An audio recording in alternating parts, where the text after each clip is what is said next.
আমরা যখন আজ সকালে শোরুমটা প্রত্যেক দিনের নিয়ে খুলি, তখন দেখলাম আমাদের ছাদের দুইটা জায়গায় মধ্যে ফুটো করা আছে এবং ড্রয়ারগুলো ভাঙ্গা, জিনিসপত্র সবগুলো এলোমেলো জিনিস। তখন আমরা ভালো করে ইনভেস্টিগেশন করে দেখলাম শুধু 2 জায়গা না, 3 জায়গায় ভাঙ্গা আছে।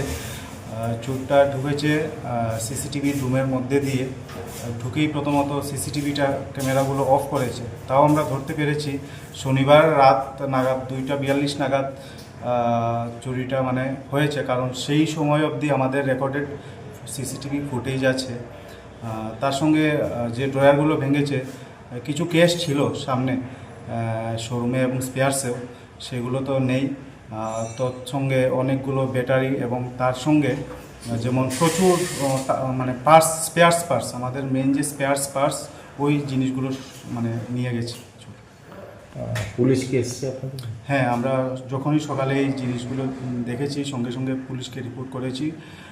এফআইআরের জন্য আমরা আবেদন করেছি, পুলিশ এসে ইন্সপেকশন করে গেছে। নগদ অর্থ সহ আনুমানিক কত টাকা জিনিস দিয়ে গেছে?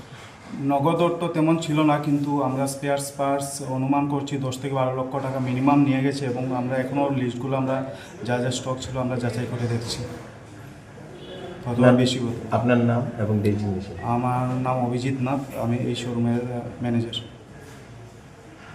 অফ করা আসলো, সিসিটিভি চালু আসলো, তারাই অফ করছে, অফ করিয়া ঘটনা ঘটেছে।